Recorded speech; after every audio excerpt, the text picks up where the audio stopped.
The whole story begins in a very fancy mansion, and it's a super beautiful sunny day outside. On the table, we see a ton of food that was prepared for a big celebration.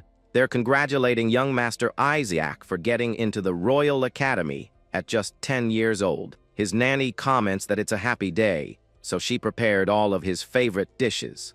The boy with silver hair ends up smiling a little shyly at all the compliments. He then thanks the nanny, and we find out his name is Isaac von Goethe. At that same moment, a guy comes closer to give a present to the young master. The man explains that the gift is because Isaac ended up saving his son's life. With that, the boy decides to accept the gift graciously and thanks the man for the gesture. Suddenly, a little boy comes running while calling for his older brother.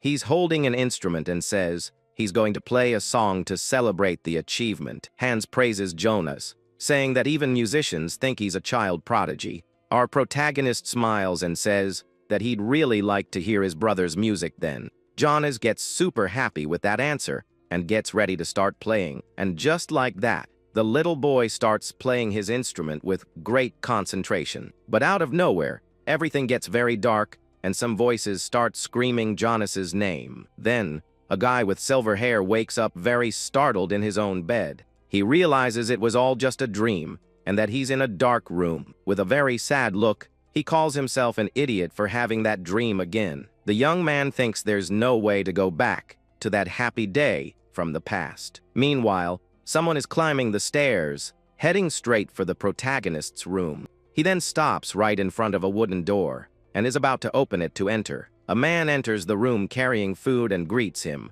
calling him young master. He seems to notice something a bit strange and gets a very confused look on his face. Lucas then asks if the young master had a nightmare, since he looks pale. The white-haired guy explains that he dreamed about the past from about 20 years ago. Lucas says that's a long time to be thinking about old memories and hands him the food.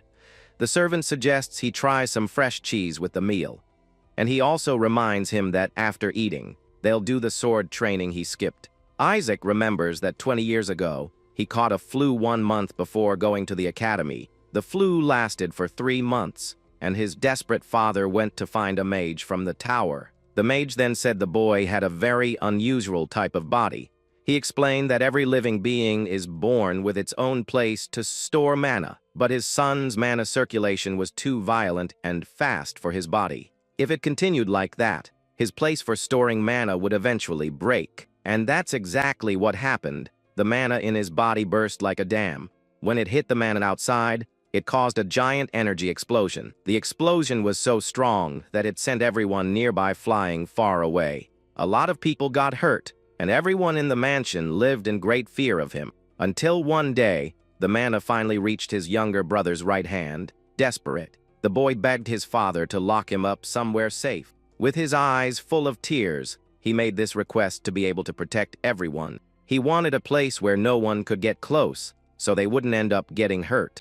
And that's how he was locked away, so that no one else would get hurt because of him. He remembers he was about 15 years old when all of that happened, but suddenly, our protagonist starts coughing nonstop while he was eating. Worried by the noise, Lucas loses his balance near the door. The servant starts coughing and realizes that blood is coming out of his mouth nonstop. Isaac immediately realizes these are symptoms of mana poisoning, and he knows very well that it's his fault, because Lucas stayed by his side for a long time. Isaac holds him and says he needs to rest for at least a whole month. The servant asks who would take care of him, since he has no friends, and the master gets upset. But Lucas tells the young master not to worry, saying he knows how tough he is. He boasts that he's already survived dozens of explosions without a single scratch. But the silver-haired man warns that a single explosion could cost him everything he has. And then the young man tells him to leave,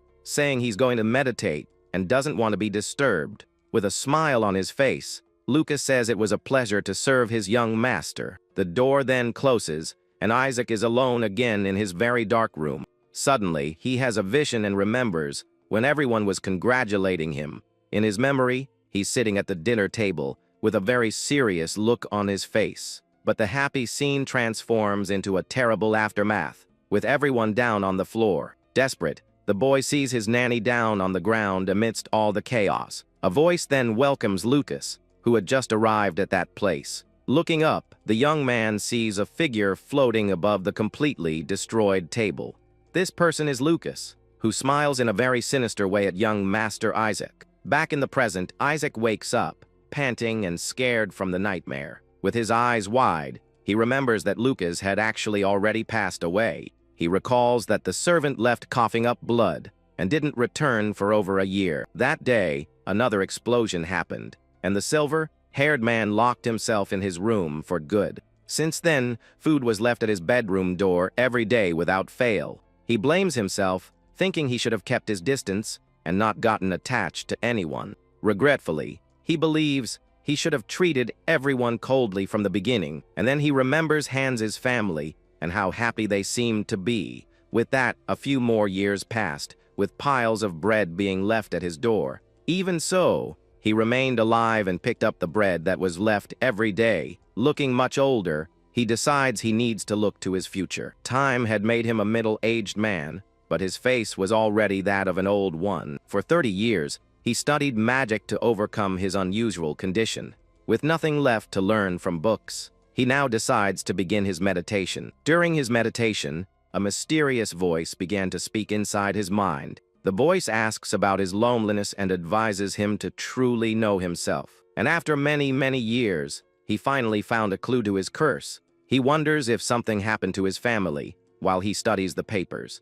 On his desk, we can see various research materials and mana crystals. With a very tired look, he calculates that he must be about 71 years old now. The silver-haired man looks at the many marks on the wall that represent the years that have passed. Suddenly, footsteps are heard from the other side of the door to his room. A shadowy figure of an older man stops right in front of his wooden door. An old man with an eye patch and a face full of scars ends up calling him brother. He introduces himself as Jonas and asks if his older brother is sleeping in there. Surprised, Isaac asks how he managed to get there and what he wants. The younger brother asks with a very sad expression if he can come into the room. Isaac clenches his fist and tells him to stay where he is and talk from there. They sit down, leaning against the door, and the protagonist says it's a long story. Jonas then reveals that that day is the anniversary of their father's passing. With a very sad look, the older brother asks how their father passed away. Jonas says it's also a long story and offers to tell it if he wants. So he begins to tell the whole story, starting from 30 years in the past. He begins to narrate the war of succession between the kingdom's princes. On the other side of the door, Isaac listens attentively to his brother's story. Isaac listens attentively with his tired blue eyes to the story his brother is telling. Meanwhile, he remembers the past and what it was like when he was still young. After the long story, the older brother compliments his brother, saying he narrates well. Jonas laughs and jokes that if he had known, he would have become a traveling poet. The protagonist gets a sad look on his face when he talks about the difficulty of having only one hand. Realizing what he said, the younger brother genuinely apologizes for his comment. With his hands together, the older man prepares to say something important. Jonas then reveals that everyone in the family was very angry with him for what happened. With a somewhat shaky look, he takes a deep breath before continuing his confession.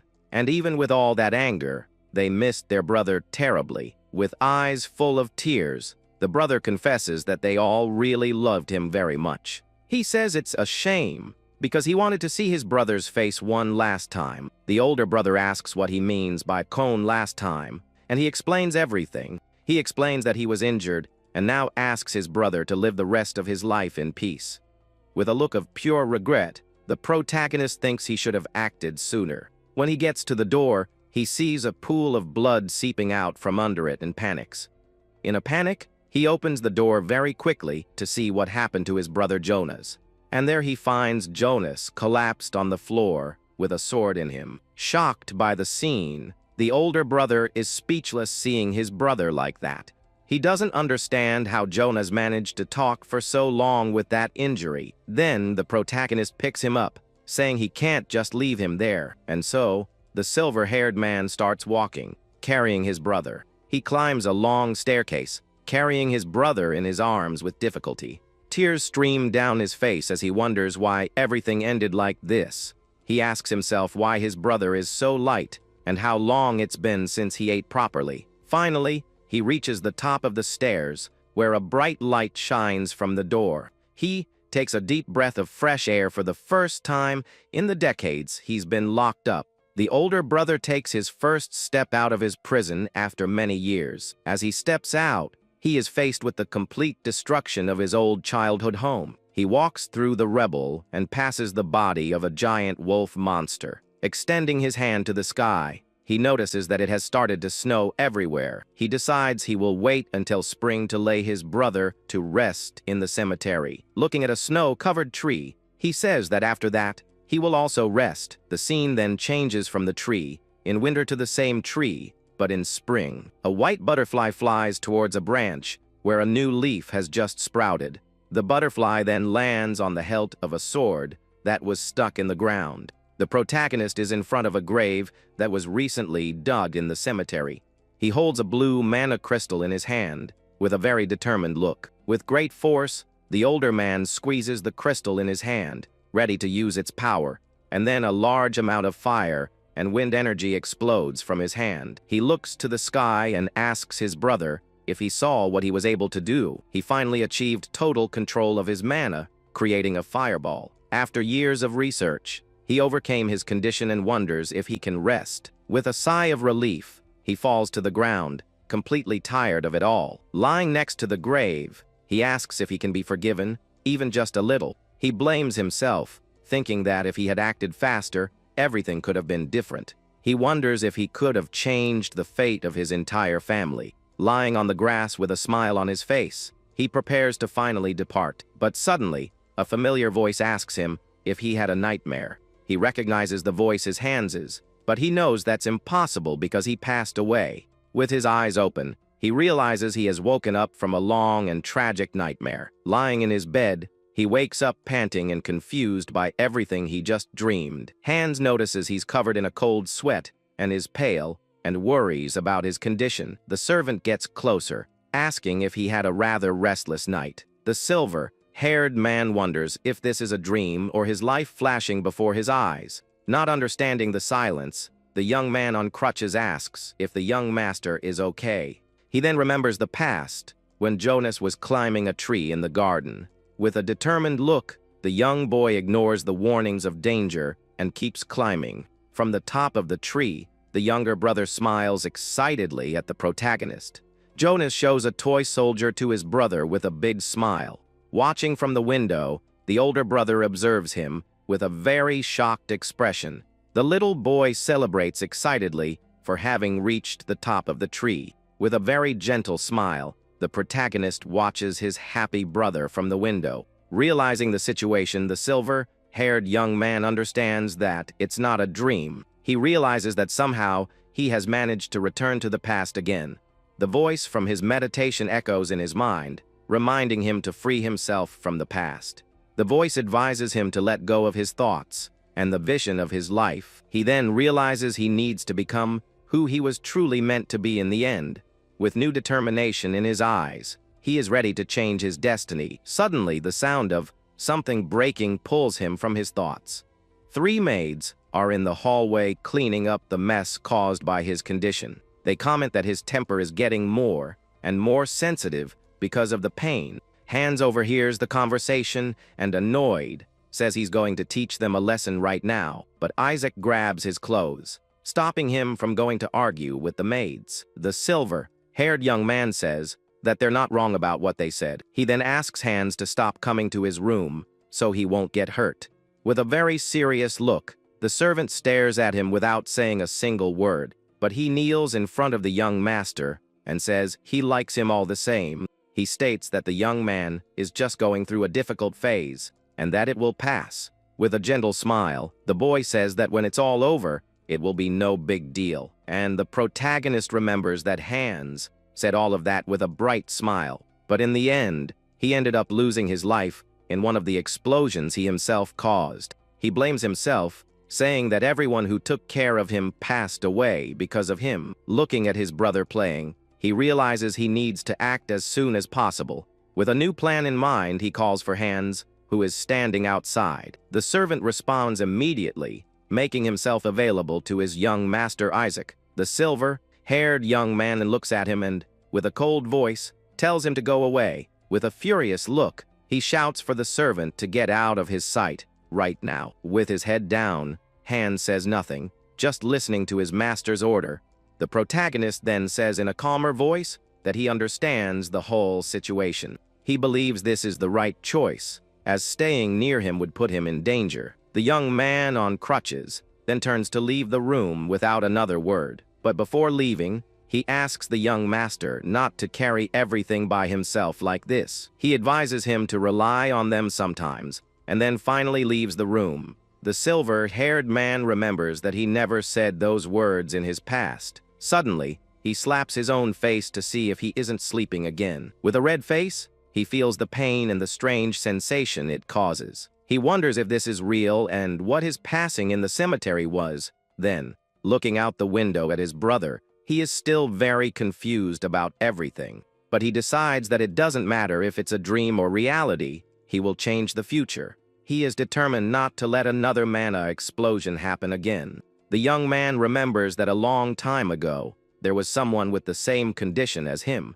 He found out about Zeke, his great-grandfather, in the records his father gave him. After years of studying the records, he discovered a way to overcome his condition. This method involved using a special item called a runestone. The stone is created by inscribing a specific design on a magic stone. He holds the crystal and thinks how difficult it was to do this before with his trembling hands. To stop the explosions, his mana vessel needs to withstand the constant circulation. But in his case, the mana flows violently, and the vessel can't handle it. Normally, a person would perish from this, but his vessel heals on its own, and that's why he can explode multiple times. A true calamity. The theory stone he's holding intentionally disrupts the mana pathways. With this, the damaged parts receive a constant impact and open new channels. This way, the shock from the raging mana is dispersed, and the explosion is prevented. However, the chance of success is low,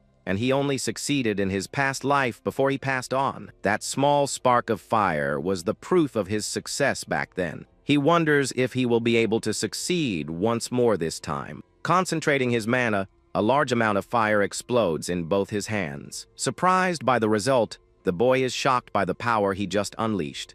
He wonders what kind of fire power that is, as he's never seen anything like it. He tries to control the power, but the energy continues to flow from his body. A blue mana circle forms above him. As he tries to control the energy, the blue mana flows through his entire body, causing him to feel intense pain. With wide eyes, he feels his heart beat faster with the pressure. The runestone in his hand begins to glow very brightly with all the energy. A small flame appears in his hand, indicating that the process is working. The flame grows and turns into a fireball larger than he expected. He realizes the number of mana channels in his body has increased to 3. Now he can manifest 3 different spells at the same time if he wants. But he closes his hand and puts out the fire, as that is not his main goal right now. His main goal is to prevent any mana explosions from happening again. And for that, just 3 channels are not enough to contain all his power. He needs to use magic more often to increase the channels and reduce the strain. And until that happens, he can't keep anyone close by, so he doesn't hurt them. That night, he is determined to keep everyone at a distance from him for safety. Suddenly, Hans enters the room with dinner, saying it's time to eat. He brought the young master's favorite wheat bread, but he is told to leave immediately. With an irritated expression, the boy thinks that the servant isn't listening at all. Hans then says he will just watch him eat, and then leave the room. The silver-haired boy then asks him his current age to confirm something. Upon learning he is 12, he realizes he's at an age to be quite spoiled. He then picks up the fork with the bread and brings it to his mouth to try it. The silver-haired young man remembers it's been a long time since he tasted the nanny's bread. Hans watches him eat with a gentle and satisfied smile on his own face. Isaac then realizes he hasn't seen the nanny all day and asks the servant about her. The silver-haired young man eats a bit of the stew, while waiting for the answer. Hans explains that her son has pneumonia, and she went home to take care of him. The young master then realizes that everything is going well, just as it did in the past. At that, the servant watches him with a serious and worried expression on his face. Meanwhile, the fireplace in the room burns the firewood, lighting up the entire space. With a thoughtful look, he prepares to put his new plan into action. He then stops eating and places his hand on the table, drawing attention. The young man asks if the nanny's son is the only one with pneumonia in the village. The servant on crutches watches him with a confused expression, not understanding the question. He explains that all the children in the village caught the illness, and the young master understands. Isaac then remembers a tragic event that happened around that same time. The mass pneumonia incident in Black Goose Village that took the nanny's son's life. She lived with a great sense of loss until her last breath because of it. He doesn't want her to go through all that suffering once again now. The silver-haired man remembers the cause of the pneumonia was something much more specific. He looks at the plate of stew and the spoon in his hand very thoughtfully. With new determination, he calls for Hans to start his new plan. The boy stands up and asks the servant what kind of monster they hunted. That night, under the moonlight, the forest was quiet and very calm. A deer was walking peacefully through the snow when something caught its attention. The animal looks to the side, very startled by the noise it just heard. Suddenly, a huge fireball flies in its direction with great speed. The deer manages to barely dodge the fireball, which explodes in the forest. Isaac appears in the forest, complaining that he missed the target by just a little bit. He thought it was a wolf, and that's why he used such a strong fire spell. With his backpack and shovel on his back, he continues on his way through the dark forest. He approaches a wooden sign that points towards the edge of the cliff. Back at the mansion, he confirms with Hans that the monster was from Black Goose Village. The servant says he didn't get a good look, but someone from the mage tower bought it. He says he took a peek and saw a hooded mage taking the monster away. He describes the monster as a giant spider covered in silver hair. From the description, the protagonist realizes it's a winter spider. They aren't strong, but they reproduce quickly and form large swarms. But the real problem is the highly concentrated mana they carry in their bodies. Exposure to this mana causes poisoning that acts like a toxin in the body. In the forest, the silver-haired young man is gathering some medicinal herbs. He is sure that the village children were poisoned by the spider's mana. He puts the herbs he collected into a bag to take them with him to the village. The problem is that back then, people barely knew about mana poisoning. He believes the amount of herbs he collected will be enough for now. If the children take the herbs, their symptoms should ease up a bit for now. But the effect is only temporary, and the only cure is to get rid of all the spiders. He thinks about asking his parents for help, but his father is at the border fortress, and his mother is traveling the continent in search of a cure for his condition. If he just waits, the nanny's son's life will be in great danger. That night, he arrives at a quiet and silent village with windmills. He goes to a simple wooden house and knocks on the door very carefully. Inside, the nanny is sitting beside the bed of her sick son. Hearing the knocking at the door, she gets up, surprised and very scared. She opens the door and is met with a hooded figure in the darkness of the night. With her eyes wide with fear, she asks who is right there at the door. The silver-haired young man takes off his hood and greets her, saying she looks tired. She recognizes him and asks what the young master is doing there at this hour. Worried, she cleans the dirt from his face and hugs him very tightly. With a determined look, he prepares to explain the reason for his visit. He explains that since she hadn't been there for days, he came to see how she was doing. Worried, she says he shouldn't come in because her son might pass on the illness. The young man then covers his face with a cloth and says it's all right now. He then hands her the bag of herbs, saying it's for her son. The nanny asks what it is, and he explains that they are herbs and how to prepare them.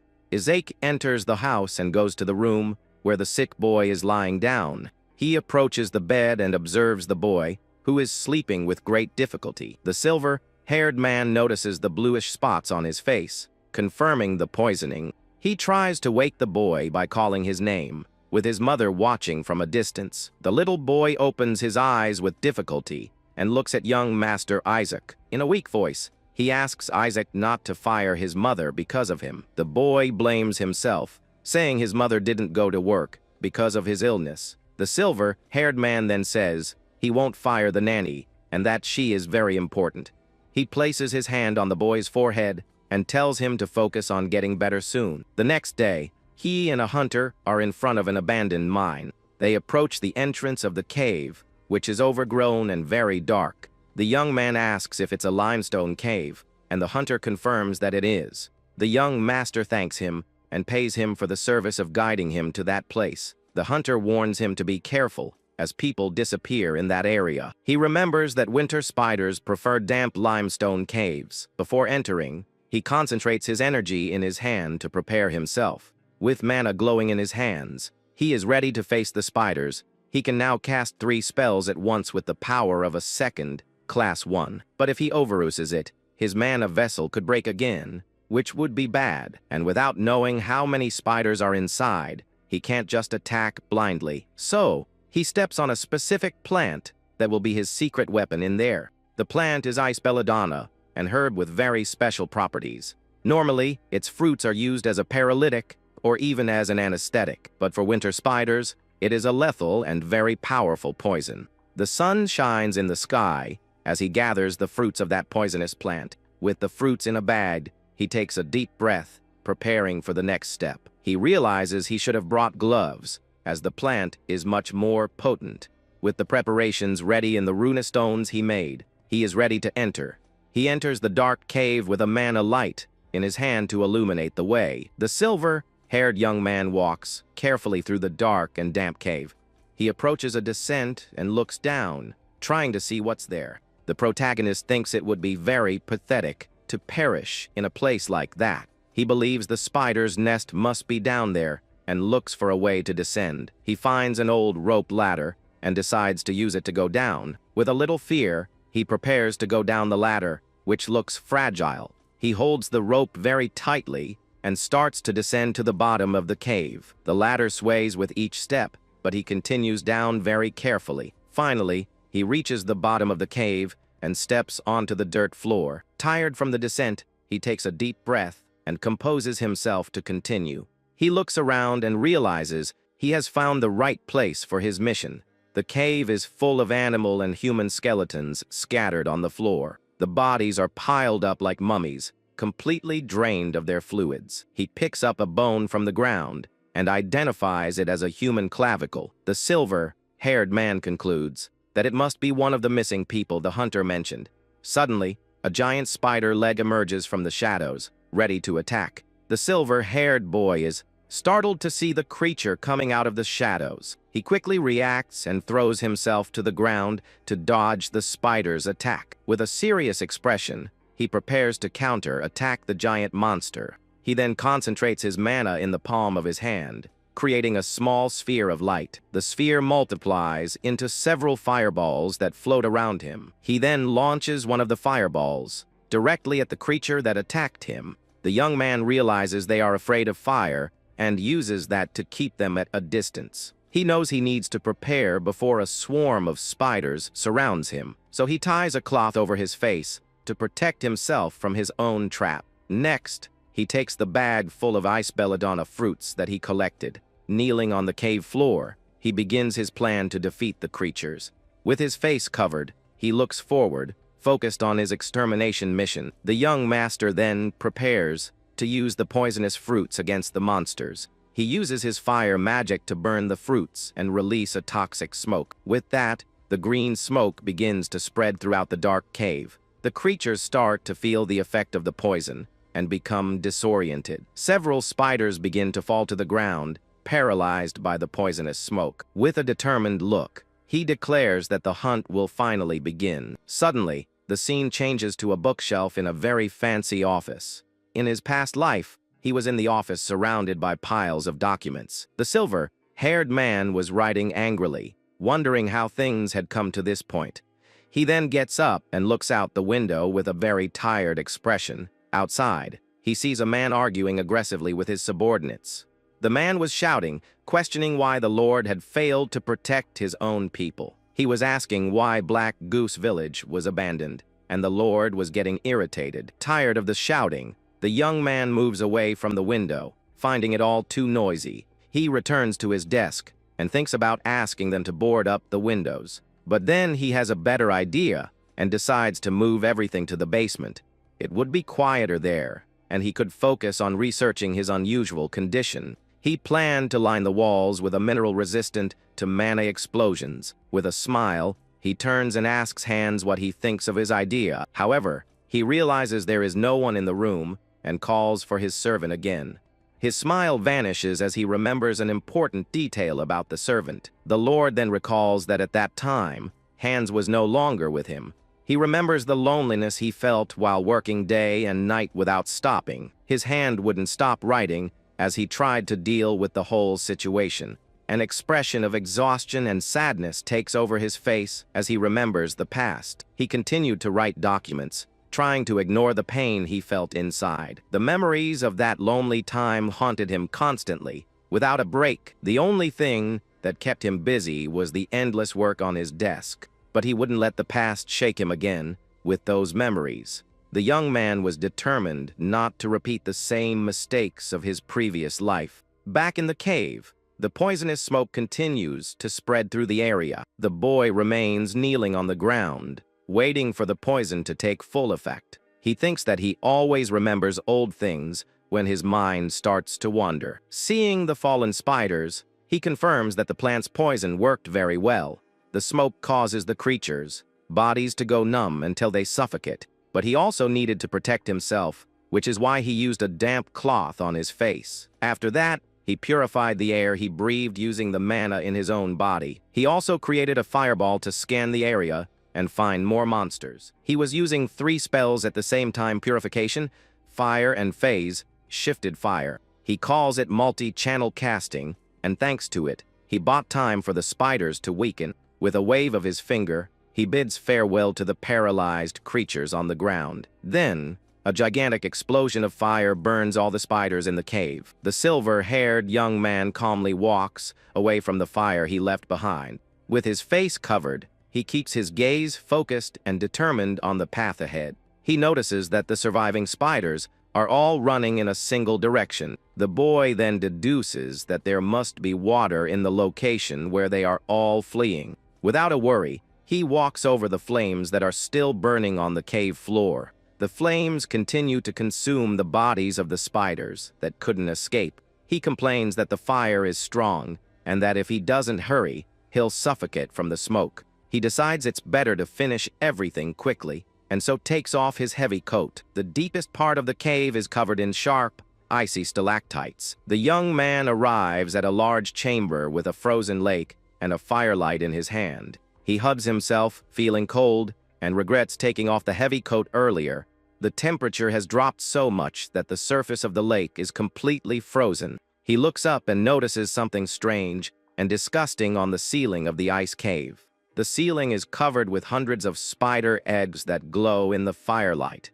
He thinks that if there are so many eggs around, it can only mean one thing. Suddenly, a huge, sharp ice stalactite falls from the ceiling towards him. With a cold sweat on his face, he is shocked by what just happened there. He quickly jumps back to be able to dodge the surprise attack. With a serious expression, he turns and faces the threat that attacked him by surprise. Alone in the icy cave, he prepares to face the danger that awaits him. The boy concentrates his mana and creates a new fireball in his hand to defend himself. He launches the fireball towards the eggs, hanging from the cave's ceiling. The fireball flies towards a dark hole from which the eggs are coming. He looks up with a tense expression, waiting for the result of his attack. His expression changes to pure shock when he sees what comes out of the hole in the cave ceiling.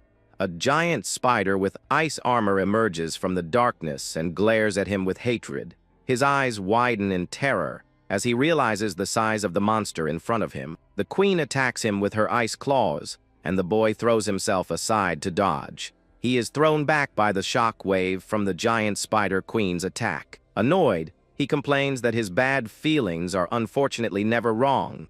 He then identifies the monster as the fearsome winter spider queen now. Unlike the others, she has resistance to fire and emits an aura of intense cold. The queen attacks again with her legs, which are as sharp as sharpened ice blades. He dodges the attack and prepares another fireball to counter-attack. The fireball hits the queen, but doesn't cause much damage because of her armor. He realizes that a few fireballs won't be enough to defeat her like the others. The only good news is that the queen doesn't move very fast because of her size. With a pained expression, he feels his body already reaching its limit of exhaustion. He is in the body of a 12-year-old child and has been using magic all day, which has drained him. The giant spider queen slowly approaches him, ready for the final attack. Even though he's tired, he gives a small smirk as if he has a plan in mind. He then remembers something important that might help him in this difficult situation. He remembers the wheat bread that Hans gave him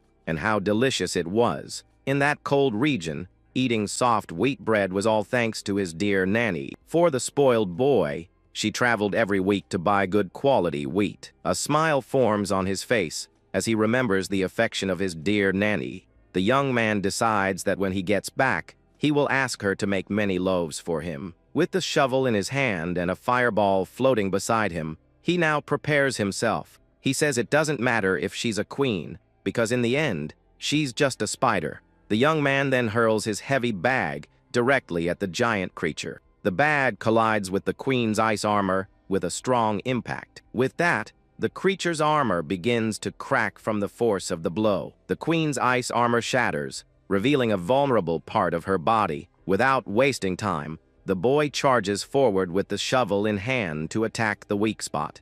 With a determined look, he prepares to land the blow with all his strength. He then hits the cracked part of the armor with the tip of his sharp shovel. The blow hits the monster's exposed flesh squarely, making it scream in pain. The silver-haired boy jumps onto the queen's back, preparing for the next attack. He raises the shovel high, ready to deliver the final blow to the creature's head. But the queen thrashes violently and throws him off her back. The boy manages to grab onto one of the creature's ice legs at the last second. The queen tries to hit him with another of her sharp legs to knock him off. He holds on tightly, determined not to let go and to continue with his plan. The young man knows he doesn't have the precision to hit the creature with fireballs, so he gives up on attacking from a distance and prepares a different kind of magic. He creates a fireball and compresses it with all his strength in the palm of his hand. With one last effort, he compresses it once more, turning it into a blue sphere. With a furious expression, he prepares to use his new and powerful magic. He then shoves the blue energy sphere into the queen's open wound with force. The queen's body begins to glow intensely with the blue energy from within. With a sweaty face, he watches the result of his attack with anticipation and exhaustion. The creature's armor begins to shatter from the energy growing inside it. The queen screams in agony as the blue energy explodes from within her body. The explosion completely shatters the spider queen's body all at once. He tries to pull his arm, which is stuck in the monster's body, but he can't. With great effort, he finally manages to free his arm from the creature. He then falls backward, exhausted and without strength after the intense battle. The boy hits his head on the ground and faints as the queen explodes into pieces.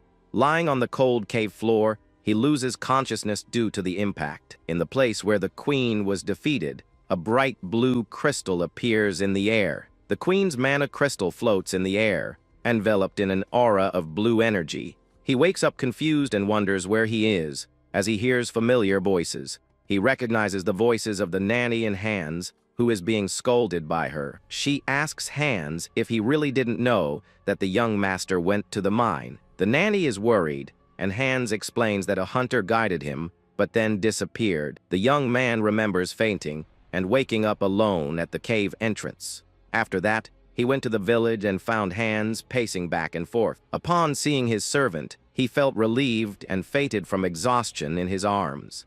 In bed, he hears Hans say that the scars on the nanny's son have completely vanished. Hans smiles and says that despite everything, the young master still has a good heart. Lying in bed, The boy feels embarrassed hearing his servant's compliments. He then sits up in bed and calls for Hans, surprising everyone in the room. He asks how long he slept, and Hans says it was for half a day. The nanny gets irritated and says he can't just say everything is fine. She scolds him for going to such a dangerous place, and he makes up an excuse. The silver-haired boy asks about her son, and the nanny says he is much better. With a smile, he feels relieved and decides to keep the secret of the poison to himself. He thinks that if his superiors find out, they will send scholars, and that will be a problem. The nanny asks how he knew about the herbs, and the boy says he read about them in a book. The young master then tells Hans it's time to go back, and the servant notices the snow outside.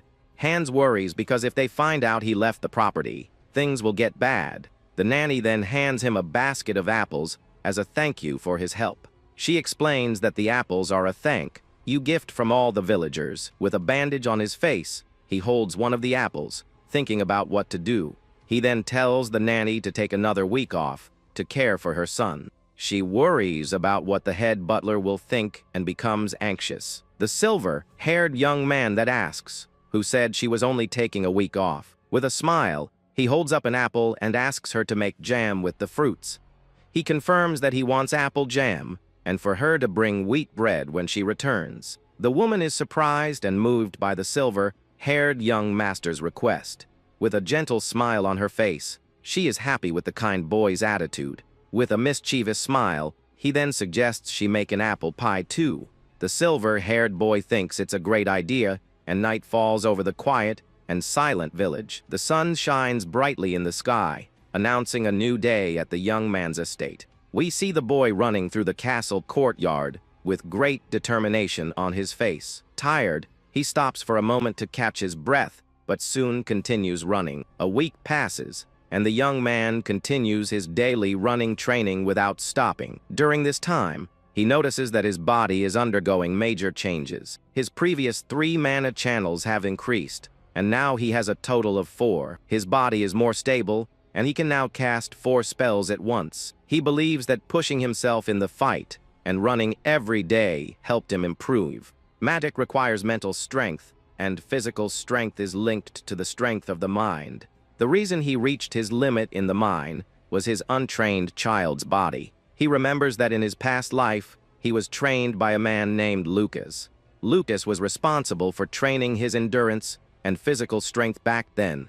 With new determination, he prepares to continue his intense training. Suddenly, a voice calls him young master, interrupting his daily training. 2 men in suits approach, saying it's the day for his regular check-up. He recognizes one of them as the head butler, Schiller, and is surprised by the visit. The other man greets him and asks how he is feeling that day. He explains that this is his personal doctor, but he never understood his condition. The doctor examines him and says he sees no problems, and that he looks healthier. Then the doctor says it's time to change his medicine, and the boy is suspicious of the decision. The doctor opens his leather briefcase to get the new medicine for the young man. Inside the briefcase are several potions called panacea, which stabilize mana.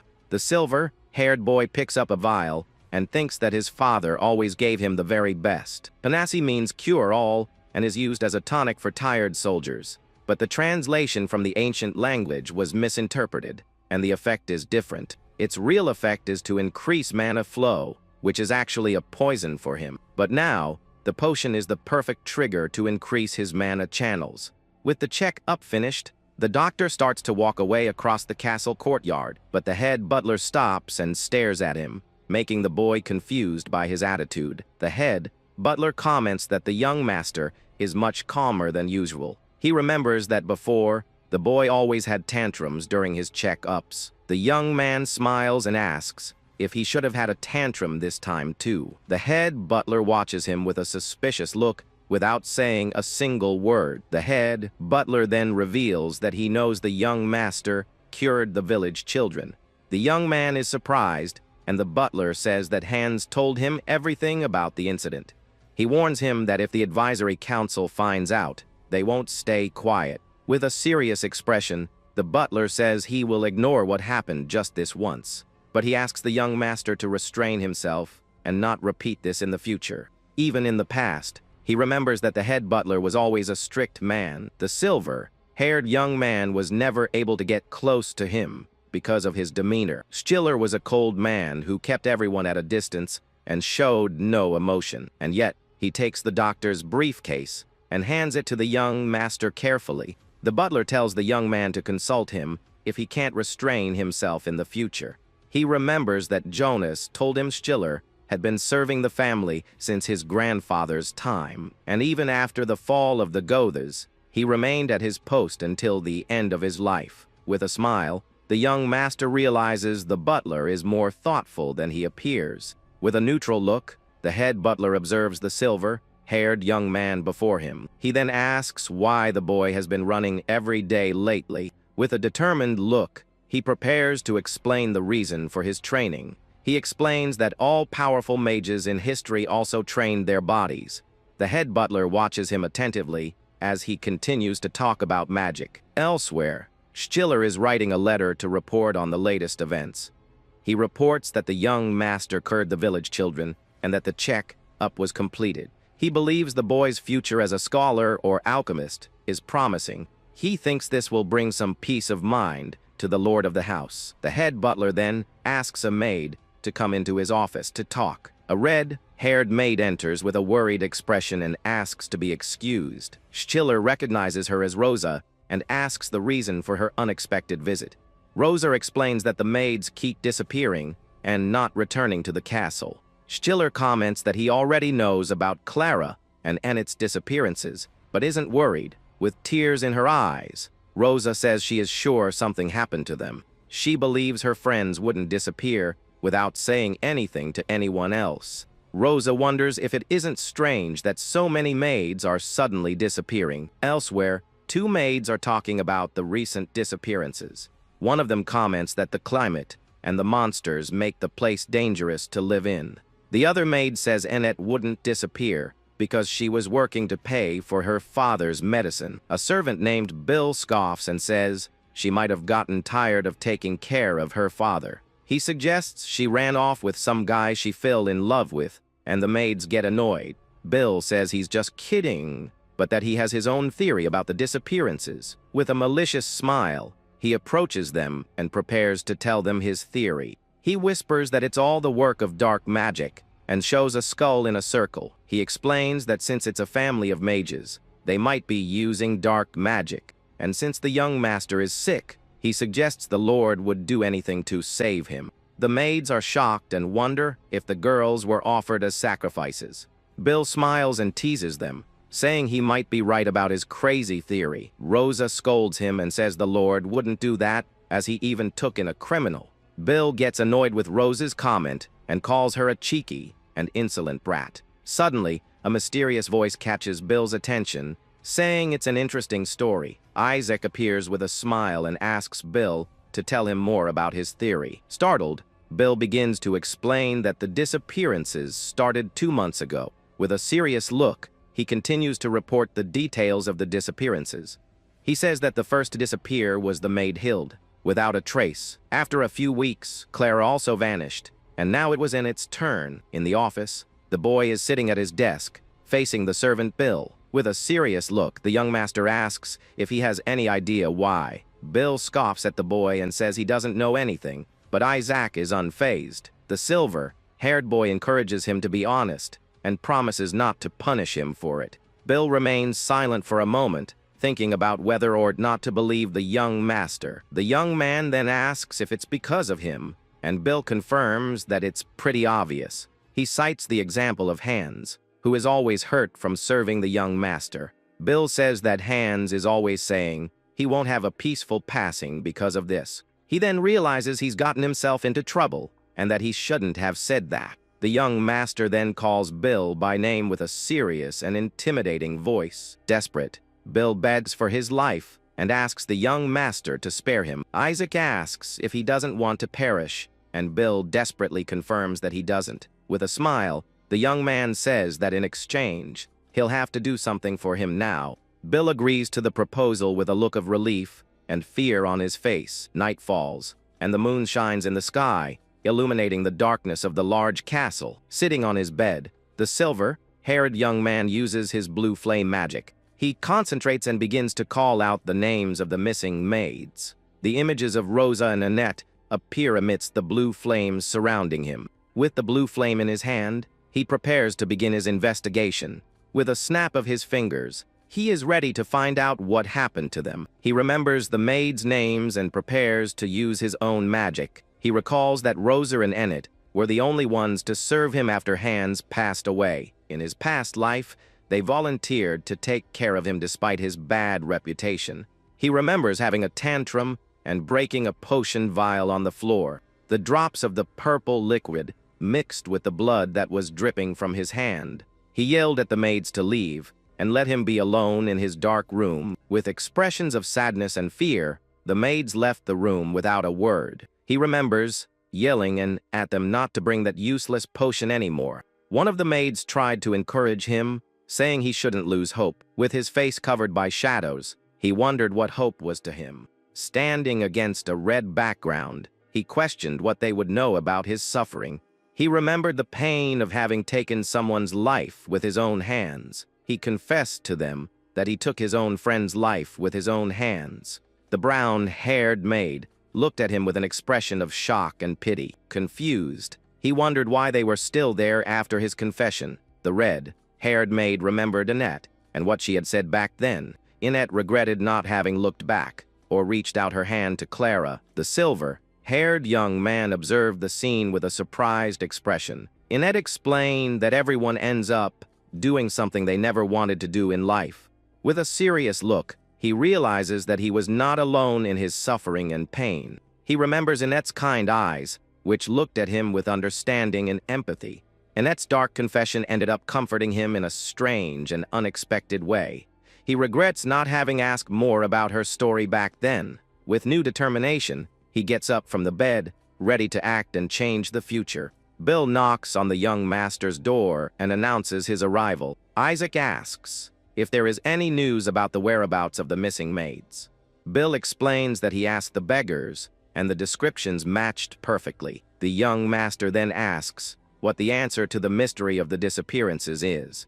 Bill reveals that the maids were taken by slave traders from the region. The young man is confused and asks why they would need a middleman to go south. Bill explains that they need transportation and protection from bandits on the way south. With that, the young master agrees that his story makes sense when explained that way. In his thoughts, the servant scoffs, thinking that a child doesn't understand how the world works. However, he suddenly seems to realize something, and a spark of an idea appears in his mind. Bill then hands something to the boy, who is sitting calmly on his bed. With a smile, he says it was expensive to make the beggars talk, and that he spent all the money. The young man is surprised and asks if he spent the 20 silver coins he gave him. Then Bill just laughs and comments that people are very suspicious. But Isaac stares at him seriously. He pretends to be moved by the boy's generosity, who says that money doesn't matter. Isaac then asks if he has anything else to do,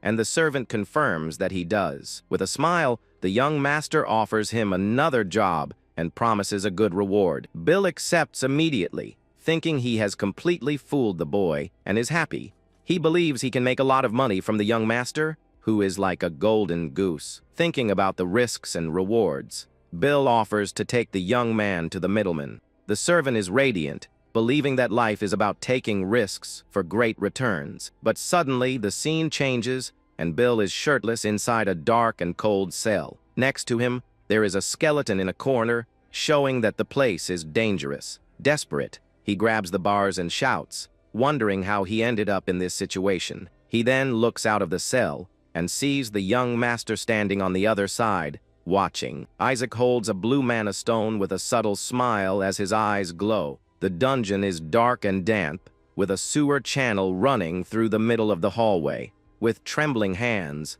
the servant continues to hold the iron bars of his prison. In a panic, he can't understand how his perfect plan went so wrong so suddenly. He remembers smuggling the young master out of the mansion without any problems. Tracking the middleman who took the maids was also surprisingly easy. However, something unexpected happened when they found the man they were looking for. The young master was wearing fine clothes and an elegant cape that drew a lot of attention.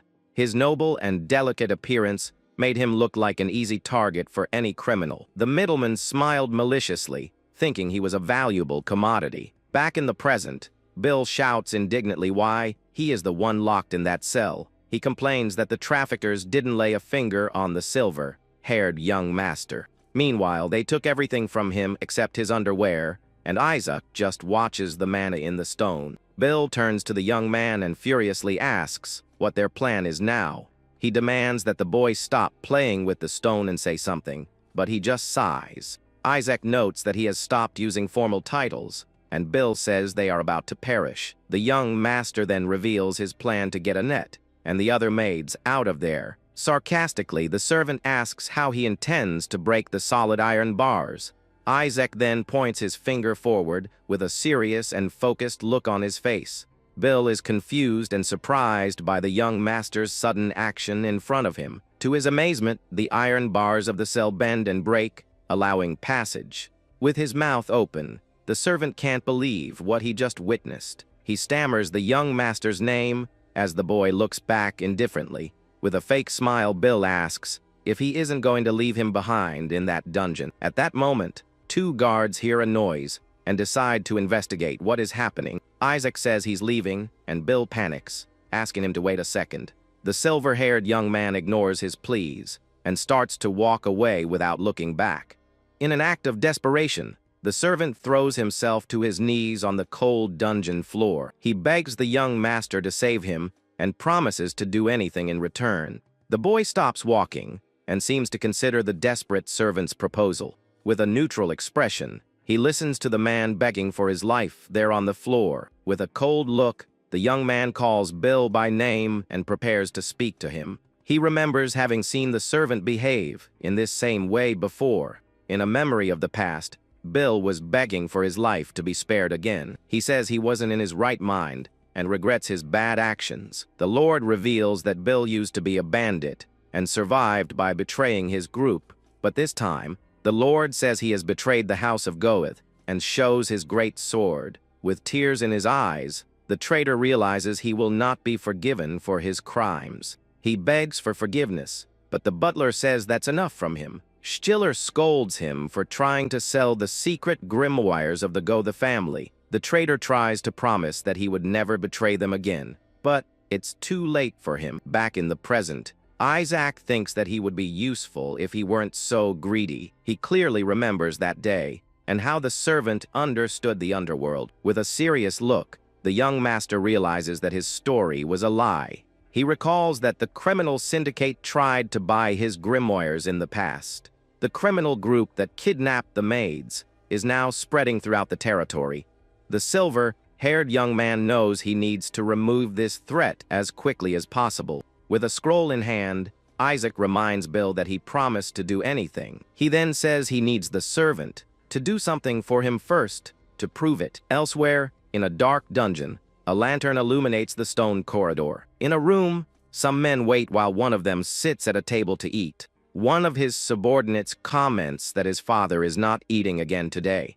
The man then brings a piece of meat to his mouth with a disgusted expression. His subordinates worry and ask him to eat a little so he doesn't get too thin. Angrily, the boss asks if she is in there and glares at a dark corner of the room. He asks her to hold on a little longer, as they will see each other again soon with dark magic. The boss then sighs in frustration for not receiving any response from her. A skull on a wooden stake turns to him and asks if her soul has weakened. One of the subordinates asks where his bathwater is, and the other answers nervously. Suddenly, he is thrown backward with a scream of pain and surprise on his face. With a swift move, the boss grabs one of his men by the neck and lifts him up. With a furious look, he glares at the man who is struggling in his strong hands. The boss asks if that man is enough to prepare his bathwater. The terrified subordinate agrees and says he will prepare everything immediately. The other men watch the scene in silence as their companion is discarded. One of them complains about the dark magic that is affecting their own boss's mood. They comment that they have tried everything, but the magic continues to have its effect. One of the men suggests using the merchandise they were going to sell but the other scolds him. Suddenly, one of the subordinates feels something strange and stops talking abruptly. His companions look at him with curiosity, and he looks down the dark corridor. The stone corridor is silent and gloomy, with only a few lit torches. The two men look at each other with an expression of worry and fear on their faces. They feel that something is wrong and are on high alert for any danger. Suddenly, a noise echoes through the corridor, and they wonder what it was. With wide eyes, they prepare for the worst that is to come. One of the men calls for the boss, Nears, but gets no response from him. He then looks at the floor and sees his boss's body lying on the ground. Nears' eyes are open and lifeless, with an expression of shock and terror. The two men are shocked and terrified by the scene they see before them. One of them tries to call for the boss, but he doesn't move, and panic sets in. A mysterious voice catches their attention, and a shadow slowly approaches. A man holding a knife asks if they would mind bringing him some water. One of the subordinates looks at him in fear and stammers, unable to finish his sentence. With a sinister smile and a stained face, the man wipes the sweat from his forehead. He walks towards the men with the knife in hand, looking confident and threatening. With a look of contempt, he demands that the guys bring him water immediately. Back in the dungeon, the young master says that Bill will have to do something else first. With a smile, he explains that it is a contract between the two men. The contract states that Bill must obey Isaac without question and not reveal anything. The last clause says that the punishment for breaking the contract is perishing, and Bill gets scared. The boy reveals that he will have to sign with his blood to activate the contract's magic. Bill shouts and asks who is there, but Isaac tells him not to worry about it. The young man says they don't have much time and that they need to hurry with the contract. With a fearful expression, the servant questions if he really wants to stay alive. After a moment of hesitation, Bill starts walking towards the young master. He places his finger on the scroll, preparing to sign the magic contract. Someone's footsteps approach, and they prepare for the guard's arrival. With a sweaty face and closed eyes, the servant prepares to do his part.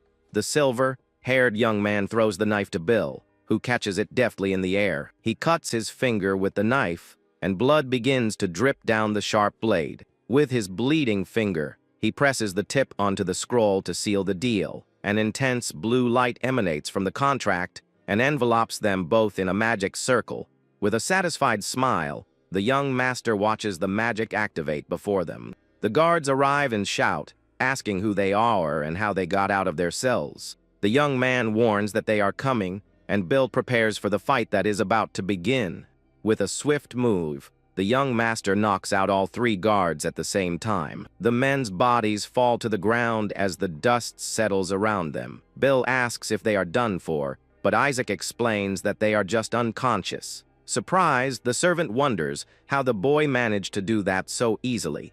Isaac holds an ice crystal in his hand, and the magical energy flows through his fingers. With a calm expression, he reveals that he used magic to defeat all the guards. In a sewer tunnel, the two walk along a wooden walkway over the water. They walk in silence as the light from the torches illuminates the path ahead. Bill comments that it's the first time he's seen ice magic and praises the boy's skill. He then says that ice magic doesn't seem very practical, and the young man agrees. The young master explains that it only seems that way on the surface, and that there is more to it. With a thoughtful look, Bill continues to watch the boy with admiration and curiosity. He remembers the bandits and the danger they pose to everyone around. Isaac then asks Bill what is needed to create ice, and he is confused. He encourages the servant to guess, and Bill answers that you need water for that. The boy confirms his answer and explains that you need to shape the water first.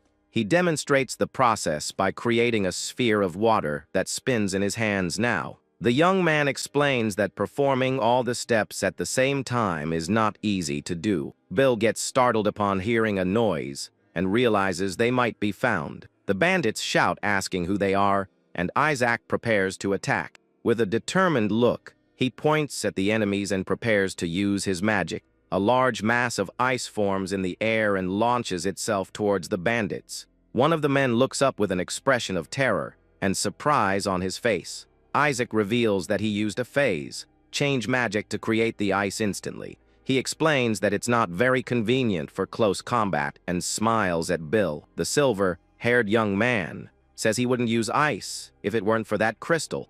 It's an ice mana stone that he took from the body of the Winter Spider Queen. He explains that they have academic value and are sold for a good high price. Bill asks why he worries about that, and Isaac says that almost no one understands. The injuries are mistaken for blunt force trauma, and the ice leaves no trace. With a confident smile, the young man explains that this makes the magic ideal for being discreet. Bill is surprised and a little scared by the young master's intelligence and coldness. He asks why not just eliminate them, and the young man says others would take their places.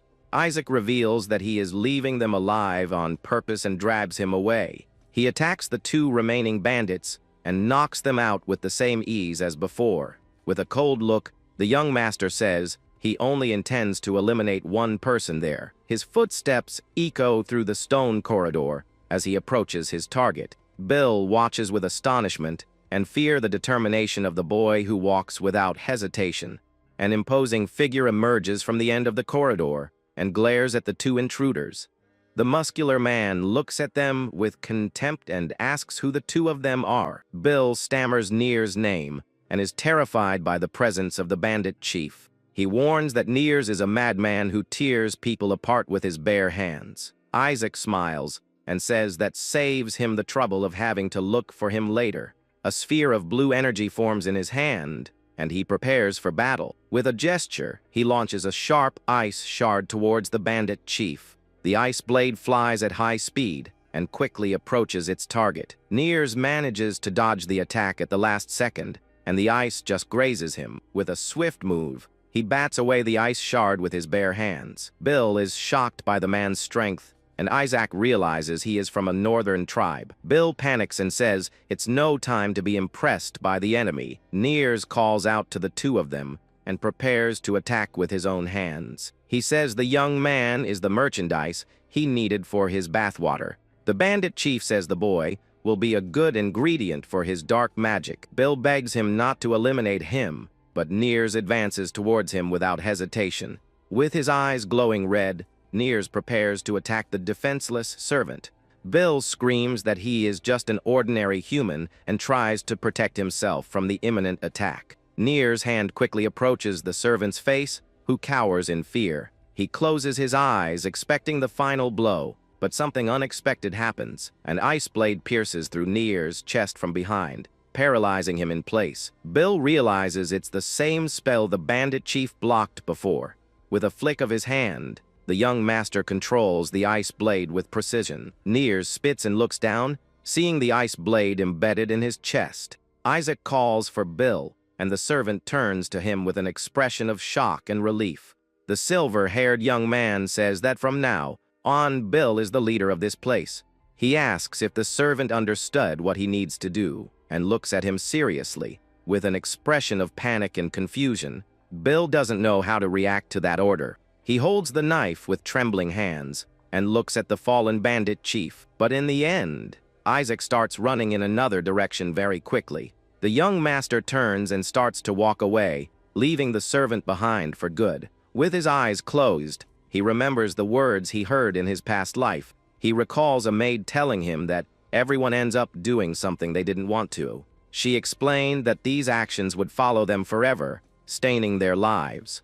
The maid held his bloodied hand and offered him some comfort. She said there were only two paths left for him from that moment of pain. The brown-haired maid looked at him with compassion and empathy in her eyes. With a sad look, the boy remembers the pain and suffering he felt that day. It was Annette who told him those words when she was devastated by the loss of her friend. He thinks that he doesn't need to hear the same advice twice as he watches Bill from a distance. A carriage moves quickly along a dirt road towards its destination. Inside the carriage, Annette and Clara are sitting together with expressions of relief. With a determined look, the young man prepares to change the destiny of everyone around him. He decides that in this life, Annette will not lose her friend and will watch over them closely. In a memory, A maid comments that the nobles of the South look for women from other regions. Another maid explains that the women of the South are plain, which is why they seek beauty. Clara gets excited at the idea and says maybe she should try her luck in the South too. She says there is someone who can take them to the South if they pay a certain amount. Clara then invites Healed and Annette to go with her on her new journey to the South. Annette declines the invitation, saying she still needs to take care of her sick father. She says she never heard from Hild and Clara again after they left. The young master concludes that Bill's theory about the disappearances was correct. With a serious expression, Annette continues to recount the events that followed. She says that when she found Hild and Clara in the sewers, they were not themselves. Isaac understands the situation and realizes that the maids were victims of something terrible. He remembers that sewers are dangerous places where people are sold. Annette reveals that she could have escaped at any time, but chose to stay there. She explains that the door of the cell they kept her in was broken, and she could have left. She looked out of the cell and saw Clara in a state of desperation and great fear. With tears in her eyes, the maid remembers hearing her friend's sobs. Clara was huddled in a corner, with her hair covering her face in despair. Annette realizes that if she had stayed there for a few more days, she would have left her friend. With remorse, she touches the bars of the cell, thinking about the fate that almost separated her from her. The silver-haired young man watches her, with an expression of understanding and empathy. With a guilty expression, Annette confesses that she almost took her own friend's life. Isaac thanks her for telling him everything and comforts her with kind words. Annette then says there is something that has been weighing on her mind, and the young master asks what it is. She remembers that when the bandits sent them back to the mansion, she and Clara were happy, but Hill did not share the same happiness and seemed terrified at the idea. She wondered if Hild was afraid of being punished, but her fear seemed much greater. The silver-haired young man says he understands, and that he will investigate the matter. With a grateful expression, Annette bows before him and thanks him for his help. She remembers that Rosa said the bandits suddenly let them go for no reason. Isa comments that it seems ridiculous, but that Rosa has good instincts for things. Annette smiles and says that makes sense, and that the young master is the only one who cares. The young man watches her in silence as she talks about her gratitude and trust. With a serious look, he realizes that she is more intelligent than she seems at first glance. He calls her by name, and she looks at him with an expression of surprise and curiosity. The young master thanks her for her words and praises her for her insight and courage. He then says he has something else to tell her, but decides to leave it for later. After the conversation, Annette leaves the office, and the young man watches her go in silence. With a subtle smile, he realizes that she has an unexpected and promising talent.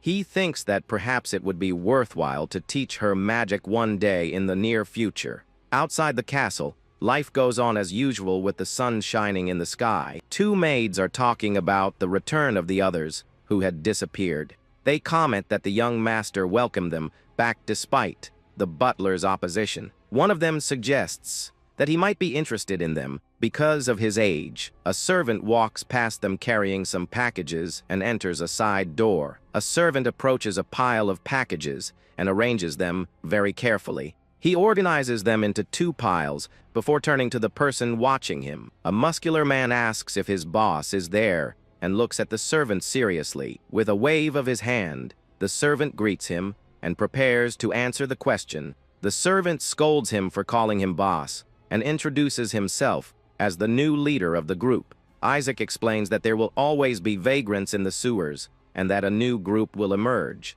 He asks if it's better to keep them under his control and manage them to avoid problems. Bill realizes that this was the young master's plan from the beginning and panics. He sits on one of the packages with an expression of despair and fear on his face. Bill asks if Nears used them as spies, and the man confirms it with a nod. With a smile, he comments that Nears was not just some random psychopath, and that he underestimated him. The man then reveals that the former boss always prepared an offering for someone. Bill is confused and asks what kind of offering it was and for whom it was intended. He explains that at this time of year, Nears prepared something special for the night. The servant is shocked to learn that the knights were providing cover for the group. A few days later, the silver-haired young man is in his room, getting ready. With a flame in his hand, he concentrates and prepares to train his skills. He launches a fireball towards a wall, but it dissipates in the air. With his eyes glowing, he reveals that the fire was just a distraction for the real attack. Ice crystals follow the fireball and crash into the wall with force. The combined attack of fire and ice hits the wall with a very powerful impact. With his fist clenched, he prepares for the next step of his intense training. The wall shatters from the impact of the magical attack, and he observes the result. He stops suddenly and looks at the mirror, which reflects a very intense blue light. After eliminating Niers, his mana channels increased from 4 to 5 in total. He thinks he needs to practice, using multiple types of magic at the same time. The boy knows he was lucky with Niers, and that he can't count on that again. With a determined look, he prepares to face the challenges to come. He knows he was the one who took Niers' life, and that he needs to be stronger now. He lies down on the bed and remembers the stories Jonas told him before he left. He recalls that the enemies of the House of Goa were adapted to fight against mages. With his eyes closed, he knows he can't count on the luck he had before. He decides he needs to become stronger to protect the House of Goa and his loved ones. Suddenly, a voice calls him, and he opens his eyes, surprised by the interruption. A maid and a servant enter his room with a basin of water and towels. The older woman asks Hans to bring the young master's clothes, and he obeys. The young man asks what is happening, and the woman answers with a question. With a smile, she announces that his lord has returned to the castle after his long absence. She begins to clean the boy's face with a damp towel, and he is surprised. He looks down at his shirt and realizes he is wearing elegant and well-cared-for clothes. A man on horseback approaches the castle with a serious expression on his face. With a sword at his waist, he prepares to enter the castle and find his son. On a wall, tally marks show the passing of days during his long absence. He sits at a table and prepares to write a letter to his own son. With a quill in hand, he begins to write with care and attention to detail. The lord enters a room and calls his son's name in a very calm voice. With a tired look, he observes the room in silence, looking for his son. He sees his son lying in bed and calls his name in a very soft voice. The lord approaches the bed and observes his son, who seems to be sleeping now. With a sigh, he sits on the edge of the bed and watches him in silence for a moment. In a dark cell, we see a guy cutting an older gentleman's hair with care. The scissors cut the white hair, and the servant says he will do what the elderly man wishes. Showing the sword at his waist, the henchman guarantees that everything can end without any pain. The gray-haired prisoner maintains a calm face and just listens to the proposal in silence. Finishing the haircut, the gentleman continues to sit there, waiting for his fate with his eyes closed. Looking at a table full of books, the jailer asks if that was what he wanted. With confirmation, the man hugs the elderly man's head, saying it would be the last time they would see each other. In this moment of farewell, we notice a heavy and sad atmosphere between the two friends. Then, the man opens the heavy wooden door and says he will go ahead to wait for him. The prisoner stands up, hearing his friend ask him not to leave any regrets behind. Changing scenes, we see a fancy and well-lit office full of bookshelves. The silver-haired young master thinks that this is the first time he's seen him face to face since that day. The lord of the house sits at his huge desk, reading some papers, while the boy calls him father. With a serious look, the gray-haired man comments that he heard his son took care of the village children. The father asks if this was true, and the young man asks back if it was Schiller who told him. The lord confirms, thinking he had misheard, but the young man quickly justifies himself, saying he was lucky. He explains that he found a book about a rare disease, and the symptoms matched the children's. Hearing this answer, the older man begins to tap his fingers on the wooden table calmly. The father changes the subject, asking about his son's health, and the boy replies that he hasn't caused any more explosions. The man praises the doctor they brought, and the protagonist agrees, pretending the treatment helped. The sun shines brightly through the large stained glass windows of the castle, illuminating the entire room. The atmosphere in the room remains calm, and the two sit in a brief moment of silence.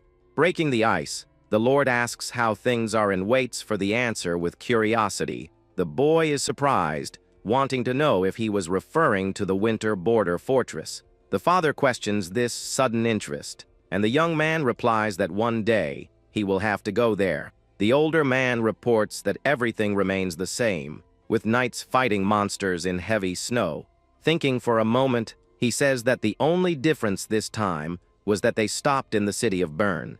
The protagonist immediately remembers that this is the city with the sewer where supplies are purchased. The Lord mentions that a very problematic incident happened there, leaving the boy curious. The man explains that a recruit attacked a commander, and the young man deduces that the attacker was eliminated. Denying this, the father reveals that the injured commander requested a military tribunal to be opened. The boy finds this attitude strange, but at that exact moment, the large office door is opened. Someone apologizes for the interruption and soon notices that the silver-haired hair is present. Two knights enter the room, and one of them smiles, saying it's an honor to see young Master Isaac again. The boy observes them with great attention, trying to understand the reason for their unexpected visit. The other soldier has a bandage on his head and makes a polite bow with his hand on his chest. The Lord tells them both to enter and informs his son that he may now leave the office. Obeying the order, the teenager walks towards the hallway, passing through the heavy doors. Once outside, he hears his father ordering the military tribunal to be convened at once. Through the crack in the door, the protagonist spies on the conversation and notices one of the soldiers demanding maximum punishment. The father asks if the other knight, named Randolph, agrees with this extreme decision. The injured man remains calm and simply says he will follow any order given by his commander. The older man lets out a sigh, thinking it's crazy for him to say that after being so badly hurt. With that, the hare continues walking down the long red carpet of the hallway with firm steps. He connects the dots and understands the whole situation as he walks, lost in his thoughts. The young man knows very well that those two men are trained knights from the border fortress. Therefore, the injured soldier can only be the main victim of the previously reported attack. Suddenly, a butler approaches, running and calling for the young master, quite out of breath. The staff member is desperate, saying he looked for him everywhere and asks him to follow. With a sweaty face and a look of pure panic, the man says the matter is of extreme urgency. Outside the castle, we see the young master and the butler talking in the cold stone courtyard. The boy asks what's wrong, while the staff member looks around apprehensively. The man reports having heard about the sewer scheme, and the hare confirms, asking for more details. Apparently, there were people receiving bribes to turn a blind eye to all the crimes in the area. The protagonist asks who these corrupt individuals were, and the employee hesitates a bit before answering. With a terrified look, the servant breaks into a cold sweat, trying to gather the courage to reveal the truth. He then says that the knights were involved, leaving the young master completely shocked. Continuing his report, the staff member says that the body of one of the old henchmen was found on the street. The butler explains that the victim suffered severe attacks, and only his little finger was left intact. The hare wants to know what that means, while his ally puts his hand inside his own pocket, pulling out a small, dark object. The servant says he found that part on that very morning. Recalling the terror, he describes waking up and seeing that macabre warning left on his bed. In addition, the knights sent a henchman to deliver a threatening message directly to him. The message demanded that all the bribe money be delivered within a maximum of just 2 days. Trembling with fear, the employee states that he will be the next victim if he doesn't comply with the deal. In total desperation, he begs for help, claiming that the young man was the one who put him in this situation. The silver-haired boy listens to all the shouting, maintaining a neutral face, and thinking coldly about the case. Questioning about the victim, the boy wants to know if there were any witnesses to the moment of the attack. The butler reports that they only saw a very fast flash of a sword before it was all over. Reflecting for a moment, the man mentions that the attacker was wearing healing bandages wrapped around his head. Hearing this detail, the teenager's gaze changes instantly, recognizing the description well. The hare simply says he understood everything, leaving the staff member indignant with such a dry response. Turning his back, the young master begins to walk calmly again and asks his ally not to worry. In a comforting tone, the protagonist guarantees that his subordinate will not lose his life. At this, the boy pieces it together, remembering that his father brought the warriors and passed through the city of Bern. It was clear that these soldiers had made a stop at the sewer to eliminate a bandit as a warning. The whole story fit perfectly, and the culprit was certainly the guard with bandages on his head. The noble grits his teeth, annoyed upon realizing the true dirty nature of those false heroes. Walking through the corridors, the silver-haired boy decides he needs to do something about these knights. He concludes that the warriors are not the shield of the kingdom, but a plague that needs to be cut out. Arriving at the dungeon area, the protagonist approaches a guard on duty with firm steps. The soldier is surprised by the visit, questioning what brought the boy to that gloomy place. Being very direct, the young man asks if the prisoner convicted of rebellion was being held inside. Through the heavy iron bars, we can see a dark-haired man bound by chains. Ignoring the guard's surprise, the young master announces in a loud and clear voice that he has come to visit that inmate. Hearing this different voice, the mysterious prisoner opens one of his eyes, revealing a deadly gaze. The guy wants to find out if the Knights of Winterband are working together with Nears and their crimes. So he asks the prisoner if he knows this Nears person and waits for a response. The young master mentions he heard the group is involved in human trafficking. Knowing how heavy that accusation is, the prisoner just clenches his fists in anger, staying completely silent. He keeps a very serious face and stays quiet for a little while, saying absolutely nothing. Our hero finds the guy's face very familiar, but he can't quite remember where he knows him from. He continues the interrogation, wanting to know what the connection is between the underground operations and the company's boss. But the dark-haired guy remains silent and doesn't even turn around to look at the nobleman. Then, out of nowhere, the inmate warns that he will talk only once about everything that happened. With a very quick movement, he steps close and grabs the iron bars of the cell in anger. The prisoner yells furiously that he knows absolutely nothing about the matter he just mentioned. The white-haired boy looks at the guy very seriously, completely ignoring all that shouting. Changing the subject, the inmate asks what the name of the young master standing in front of him is. With a slight smile, the protagonist replies that his name is Carlson and stares intently at the guy. Then the hare says he remembers everything and asks if he'll keep lying while calling him Kyle. Hearing his real name, the guy is totally shocked, not even knowing how to react at that moment. He steps away from the cell bars, taking a few steps back, terrified by that revelation.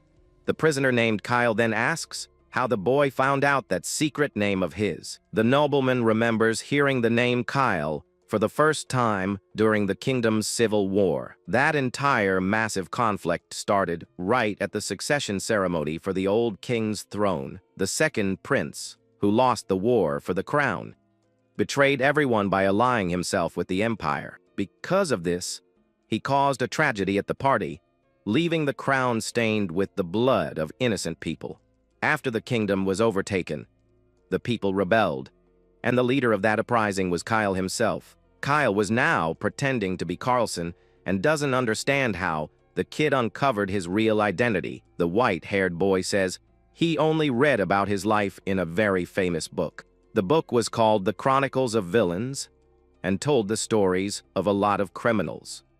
The coolest part was that the book said Kyle would become the seventh sword master of that place. And seeing the guy in person, our hero completely agrees with what was written in the book. He notices the bizarre amount of mana Kyle possesses and how well trained the guy seems to be. The young master thinks about the level of strength Kyle will have once he unleashes his power. Kyle gets angry and demands that he explain how he knows all this about his life during the rebellion.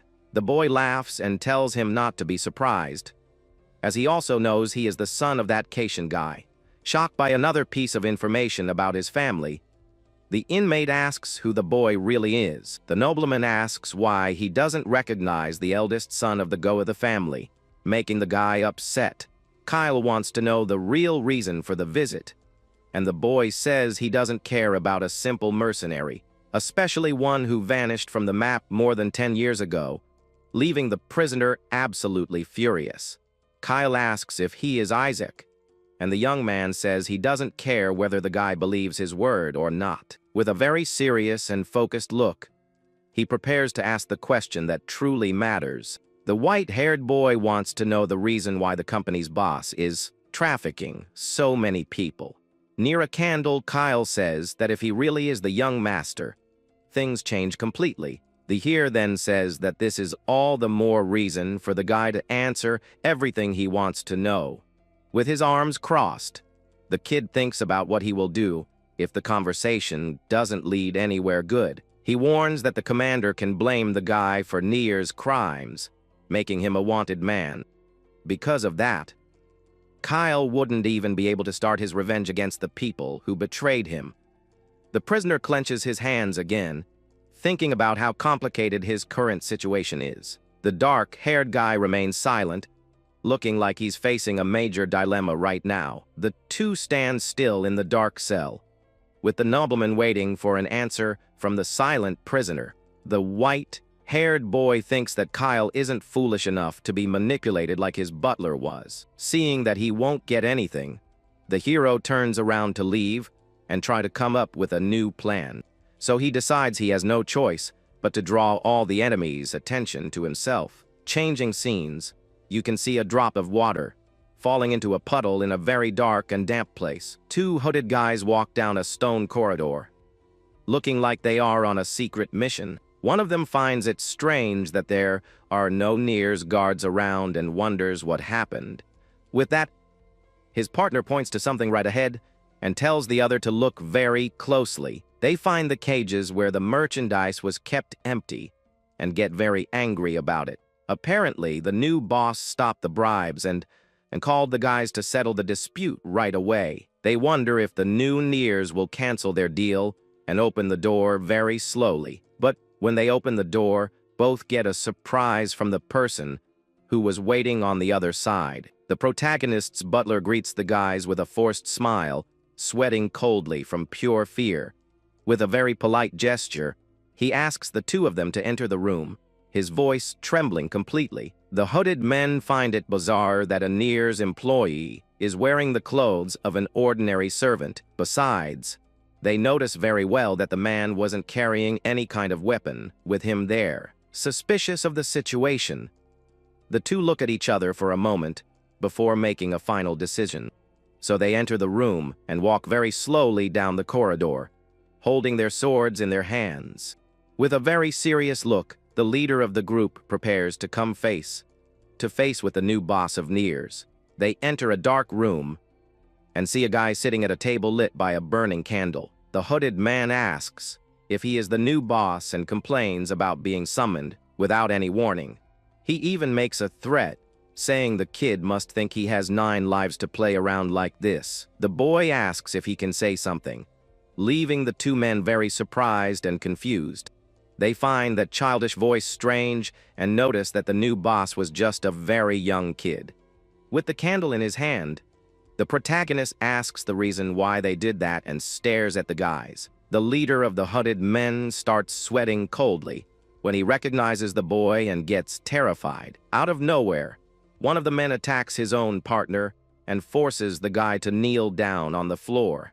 The leader yells at his companion, asking what he is doing, and tells him to get down on the ground. The man gets desperate and asks if his friend doesn't know who the kid in front of them is. He turns to the protagonist, saying it's very good to see him again, while his friend bows down. The white-haired boy with a hood offers a cup to both of them with a very calm smile.